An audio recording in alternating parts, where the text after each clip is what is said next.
മലയാള cinema ചരിത്രത്തിലെ വർണ്ണപ്പകിട്ടാർന്നൊരു അധ്യായമാണ് I V Sasi.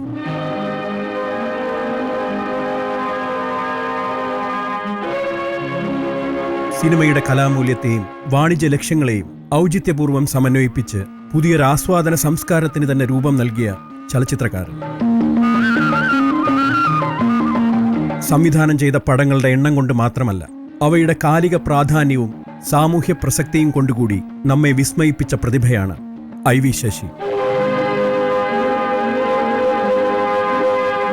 ഒരു പ്രത്യേക സാഹചര്യത്തിൽ നാട് വിടേണ്ട പ്രശ്നം വന്നു.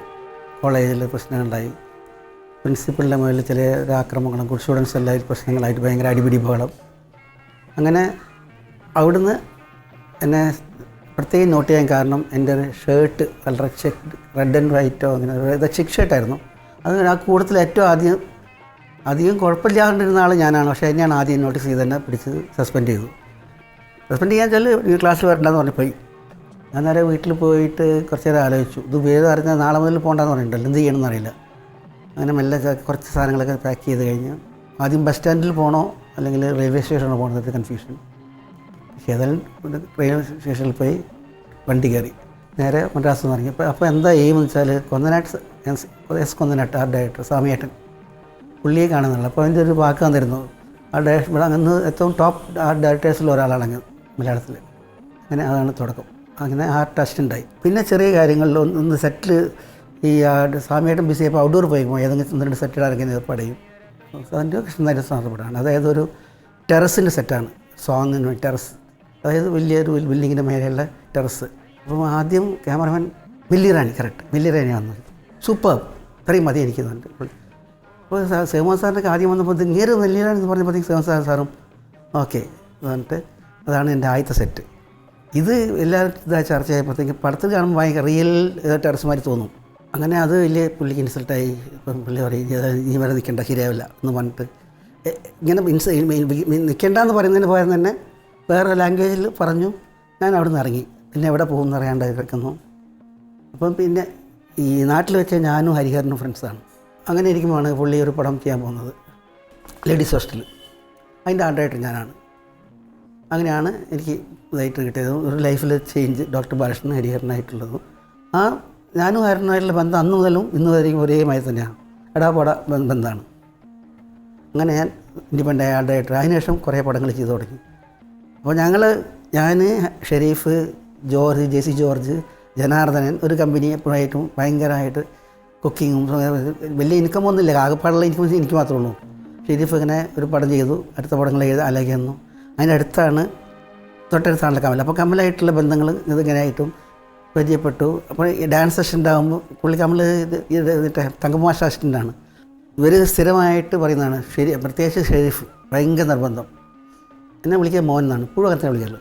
മോൻ ഡയറക്റ്റ് ചെയ്യാമെന്ന് പറഞ്ഞു. അപ്പം രാമേന്ദ്രൻ ഭയങ്കര ധൈര്യം തന്നു. അപ്പോൾ ഞാൻ പറഞ്ഞു ചെയ്യുന്ന പടം എന്തെങ്കിലും ഡിഫറൻ്റ് ആയിരിക്കണം, ഒരു സാധാരണ ഇങ്ങനെ ഒരു ലവ് സ്റ്റോറി ഇതൊന്നുമല്ല, എന്തെങ്കിലും ചെറിയ ചേഞ്ച് വേണം. ആരാണ് അങ്ങനെ ഐഡിയ ആദ്യം പറഞ്ഞത് എനിക്ക് ഓർമ്മയില്ല, ഞാനാണോ ഷെരീഫാണോ രാമേന്ദ്രൻ അറിയില്ല. അതായത് എല്ലാം ഇഷ്ടംപോലെ ഉണ്ട്, ഇപ്പം നമ്മൾ പറയുന്നത് എല്ലാം ഇഷ്ടംപോലെ പണമുണ്ട്, പക്ഷേ യൂസ് ചെയ്യാൻ പണം കിട്ടുന്നില്ല. അതിനതായിരുന്നു. അങ്ങനെയാണ് കഥ തുടങ്ങി ഡിസ്കസ് ചെയ്ത് അങ്ങനെ കുറേ വർക്കായിട്ട് സ്ക്രീൻ പ്ലേ ഉണ്ടാക്കി. അപ്പോൾ നോക്കുമ്പം അതൊന്നുമല്ലാതെ മെയിനായിട്ടൊരു ക്യാരക്ടറുണ്ട്. ഈ വെള്ളം ഈ ബോട്ടിൽ നിന്ന് അപ്പുറത്തേക്ക് വെള്ളത്തിൽ തോണിയിൽ വീപ്പുകൾ വെച്ചിട്ട് വെള്ളം നിറച്ചുകൊണ്ട് അപ്പുറം പോയിട്ട് അവിടെ നിന്ന് അക്കരയിൽ നിന്ന് ഇക്കരയെ കൊണ്ടുവരും. അങ്ങനെ ആ ക്യാരക്ടർ മെയിൻ ക്യാരക്ടർ. അപ്പം പറഞ്ഞാൽ അത് എനിക്ക് ഉമ്മക്കയച്ചതാണ്. എല്ലാവരും ചിരിച്ചു, തമാശ പറയാൻ വിചാരിച്ചിട്ട്. എന്ത് കേൾപ്പി പറഞ്ഞാൽ അപ്പോൾ അന്ന് വരും ബലാത്സംഗ വീരനും മറ്റേ കൊലപാതകവും നടക്കുന്ന ഹീറോ ആക്കിയിട്ട് പടം എടുക്കാമെന്ന് വട്ടാണ് നമുക്ക് ചോദിച്ചു. അല്ല, എൻ്റെ മനസ്സിൽ അങ്ങനെ ക്യാരക്ടർ നന്നായിരുന്നു. ഉമ്മുക്കയുടെ പറഞ്ഞു ഉമ്മുക്കി തന്നെ, എടാ നിനക്ക് വട്ടാണ്, എന്നെ പിടിച്ച് ഹീറോ ആക്കിയിട്ട് അഭിനയിപ്പിക്കാൻ പോകുന്നു. അതൊന്നും വേണ്ട, നീ മര്യാദയ്ക്ക് ഞാൻ അഭിനയിക്കാം, രാമേന്ദ്രനും കഷ്ടമാണെന്ന് എനിക്കറിയാം, എനിക്ക് പൈസയും തരേണ്ട ആവശ്യമില്ല, നീ ഹീറോ ആക്കാണ്ടിരുന്നാൽ മതി, ഉമ്മക്കായിട്ട് നിർബന്ധം. ഞാൻ പറഞ്ഞു ഉമ്മക്ക ഹീറോ ആയാലും ഞാൻ ചെയ്യുള്ളൂ എന്ന് പറഞ്ഞപ്പം അത് വലിയ ചർച്ചയൊക്കെ ആയി. അവസാനം സമ്മതിച്ചു. അങ്ങനെ KP മോഹൻ ഇതായിട്ട് അതിലെ മെയിൻ ക്യാരക്ടർ ശ്രീവിദ്യ റാണിചന്ദ്ര, അതാണ് ഉത്സവം. ആ പടത്തിൽ നല്ല കുറേ പാട്ടുകളുണ്ട്. അങ്ങനെ അതിൽ ആദ്യ സമാഗമ ആ പാട്ട്, അതാണ് ആദ്യം കമ്പോസ് ചെയ്തത്. സമാഗമ ലജ്ജയിലാതിര താരകം കണ്ണടയ്ക്കുമ്പോ കായലഴിച്ചിട്ട വാർമുടിപ്പീലിയിൽ സാഗരമുമ്മ വയ്ക്കുമ്പോ സംഗീതമായി പ്രേമ സംഗീതമായി നിന്റെ മോഹങ്ങൾ എന്നിൽ നിറയ്ക്കൂ. ആദ്യ സമാഗമ ലജ്ജയിലാതിര താരകം കണ്ണടയ്ക്കുമ്പോ കായലഴിച്ചിട്ട വാർമുടിപ്പീലിയിൽ സാഗരമുമ്മ വയ്ക്കുമ്പോ. സബ്ജക്റ്റ് തന്നെ 2 ദ്വീപുകളുടെ കഥയാണ്. വെള്ളമുണ്ട് ചുറ്റും, വെള്ളം, പക്ഷേ കുടിക്കാൻ വെള്ളമില്ല.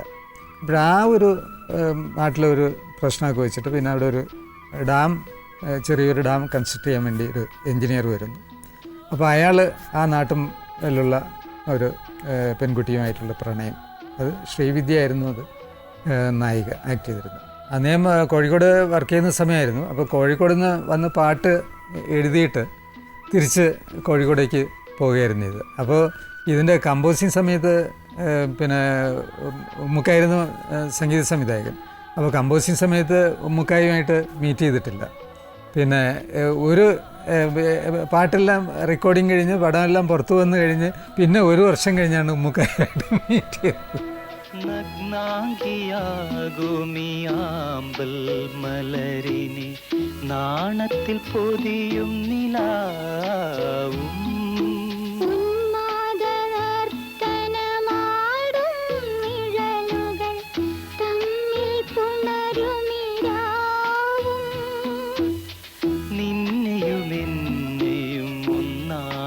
മാറ്റുമ്പോൾ സ്വർലോകമെന്തെന്നറിഞ്ഞു.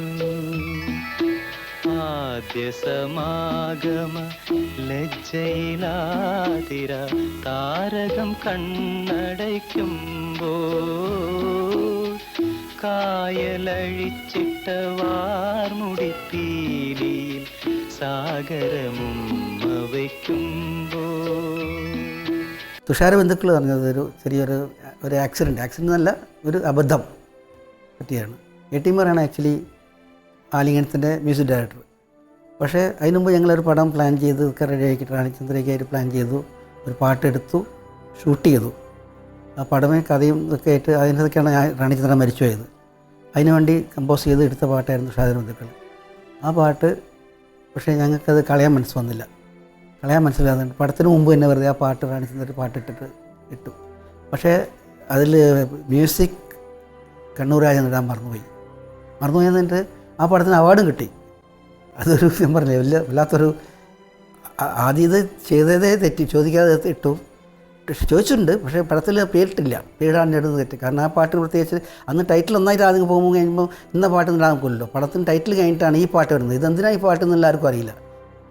ഇപ്പോൾ വരാറുണ്ട് ഇങ്ങനെ ചില പടങ്ങളൊക്കെ, ഒരു പാട്ട് വെറുതെ ഇടും, എന്താണെന്ന് പിന്നെ വരുമ്പോൾ എവിടെയെങ്കിലും ലിങ്ക് ഉണ്ടാക്കും.